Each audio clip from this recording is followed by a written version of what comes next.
आस्था गुरुकुल में आपका स्वागत है। आज हम बात करेंगे चतुर्थ भाव में सूर्य के बैठने से क्या फल होता है। पिछले वीडियो में लग्न, धन भाव और तीसरे भाव के सूर्य का फल आपको बताया गया है। अब हम बात करेंगे चौथा भाव। चौथा भाव कुंडली का बड़ा महत्वपूर्ण भाव होता है। चौथे भाव से परिवार देखा जाता है, वाहन, मकान, भूमि, जमीन, जायदाद और शरीर का हृदय, ये सब चौथे भाव से विचार किया जाता है। और चौथा भाव इसको आकाश मानते थे, इसको पाताल भी मानते हैं। चौथा भाव डीप का होता है, गहराई का होता है। तो चौथे भाव से सूर्य का कनेक्शन होने पर, सूर्य का चौथे भाव में विराजमान होने से जातक को क्या फल होता है, ये आज हम आपको इन श्लोकों के माध्यम से बताएंगे। सूर्य राजा है, सूर्य राजा है और चौथा भाव जनता का भी माना जाता है, चतुर्थ भाव जनता का माना जाता है। तो पहले श्लोक में यहां पे बताया गया कि विविध जन बिहारी, मान सागरी का श्लोक है कि विविध जन बिहारी, विभिन्न लोगों से मिलने वाला।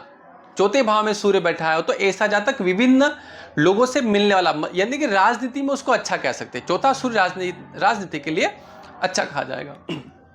बंधु संस्थो दिनेशो, बंधु संस्थो चौथे भाव में स्थित दिनेशो सूर्य, सूर्य चौथे भाव में स्थित हो तो विविध जन बिहारी, विविध लोगों से, अन्य अन्य लोगों से मिलने वाला, ये एक राजनीति के अच्छे गुण है। यदि चौथा सूर्य है तो आप राजनीति कर सकते हो। यह पहले लाइन से थोड़ा समझ में आ रहा है। भवती च मृदुचेता, भवती च मृदुचेता, मृदुल हृदय, कोमल कोमल हृदय, कोमल वाला हृदय, कोमल हृदय वाला। मृदुचेता उसका कोमल बहुत ही हृदय होता है, सॉरी उसका हृदय बहुत ही कोमल होता है। गीत वादानुरुक्त, गीत और वाद्य यंत्रों से अपना जीवन चलाने वाला, गीत और वाद का उसके जीवन में कहीं न कहीं योगदान रहेगा, भाई उससे जीवन चलाए या फिर कहीं न कहीं उससे जुड़ा हुआ रहेगा, जिसका चतुर्थ भाव में सूर्य होता है। समशीर्षे युद्धे नास्ति भंग कदाचित, नास्ति भंग कदाचित, वो कभी भी रण में हार नहीं सकता है, जिसका चौथा सूर्य होता है। नास्ति भंग कदाचित युद्धे समशीर्षे, वो रण में कभी भी हार नहीं सकता है, जिसका चतुर्थ सूर्य होता है। प्रचुर धन कलत्री, धन अच्छा होगा, कलत्री पत्नी सुख उसको मिलेगा। प्रचुर धन कलत्री पार्थिवानाम प्रियश्च, राजाओं का प्रिय होता है, क्योंकि चौथा सूर्य खुद एक सूर्य का राजा है और चौथे भाव में बैठने से सूर्य ऐसा हो तो जातक राजाओं का प्रिय होता है। ये मान सागरी जी ने बोला है। अगला श्लोक जो है वो है फल दीपिका का। जनयतिम सुहृदि सूर्यो विसुक्त बंधु क्षितिशः, भवन मुक्त नरपति सेवा, जनक संपदा व्ययकरम, जनक संपदा व्ययकरम। जनक संपदा अपने माता पिता से प्राप्त, अपने दादाजी से प्राप्त संपत्ति का भी वो व्यय कर देता है, जिसका चौथा सूर्य होता है। नरपति सेवा, वो किसी राजा की सेवा में रक्त रहता है। भवर मुक्त, भवन मुक्त, भवन सुख, भवन से हीन होता है, भवन सुख उसको नहीं मिलता, भवन से भी वो हीन हो जाता है। किसी राजा की सेवा में वो कार्यरत रहता है। राजा की सेवा मतलब प्रशासन की सेवा हो सकती है, ये सरकारी नौकरी के लिए भी आप इसको जोड़ सकते हो कि चौथा सूर्य होता है तो प्रशासनिक सेवा कार्य वो कर सकता है। जनयतिम सुहृदि सूर्यो विसुक्त बंधु क्षितिश, बंधु से थोड़ा सा वो विमुख हो सकता है, बंधु बांधवों का उसको सुख नहीं मिलता है यदि चौथा सूर्य होता है, तो ऐसा फल दीपिका में कहा है। दोनों में एक ठीक है कि राजा से उनको जोड़ रखा है कि ऊपर लिखा था कि पार्थिवानाम प्रियम, राजा का प्रिय होता है, और यहां पे लिखा है कि वो नरपति सेवा, किसी राजा की सेवा करने वाला होगा। दोनों एक ही बात कर रहे हैं।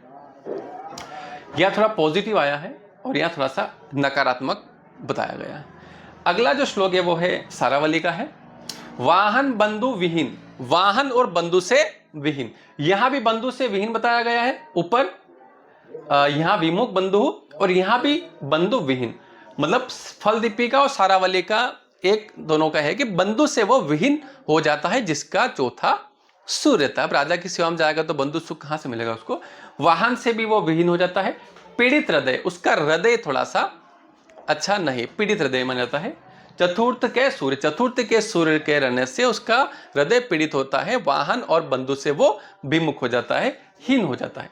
पितृघर धन नाश, पितृघर पिता का घर, धन नाश, पिता का घर, पिता का धन वो नाश कर देता है। जिसका चौथा सूर्य होता है वो पिता का घर और पिता का धन वो नाश कर देता है।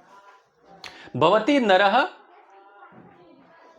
कूप नरप सैवी, भवती नरः वो मनुष्य चौथे सूर्य वाला जातक, कूप नरप अच्छा राजा ने, कूप नरप जो राजा अच्छा नहीं होता है उसकी भी उसको सेवा करनी पड़ती है, अयोग्य राजा की उसको सेवा करनी पड़ती है जिसका चौथा सूर्य होता है। तो इसका कुल निचोड़ है कि वाहन और बंधु से वो विहीन होता, हृदय उसको थोड़ी पीड़ा रहेगी, और धन नाश, वो पिता का घर और धन नाश कर देगा, और ऐसे राजा की सेवा करनी पड़ेगी जो राजा योग्य नहीं होगा जिसका चौथा सूर्य होता है।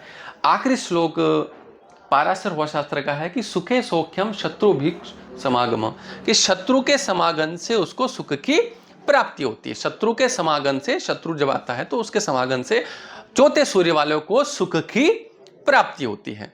तो 4 श्लोक के माध्यम से मैंने आपको बताया कि चौथा सूर्य होने से जातक को क्या क्या फल मिलता है। तो ये यहाँ पे चतुर्थ सूर्य के बैठने से 4 श्लोक के माध्यम से हमने आपको फल समझाने की कोशिश की है। चौथा भाव होता है वाहन, सुख, मकान, जमीन, जायदाद, और सूर्य होता है राजा। तो कहीं ना कहीं सूर्य का चतुर्थ भाव में बैठना एक जन संपर्क अच्छा होता है, राजनीति के योग वो बना देता है। राजा की सेवा वही करता है जिसके राजनीति में योग होता है। तो चौथे सूर्य वाला का राजनीति में अच्छा योग माना जाता है, हृदय के लिए वो अच्छा नहीं है। और चौथे सूर्य वाला थोड़ा गहराई से सोचने वाला, डीप से सोचने वाला व्यक्ति रहता है। अगले वीडियो हमको बताएंगे कि 5वां सूर्य क्या फल देता है।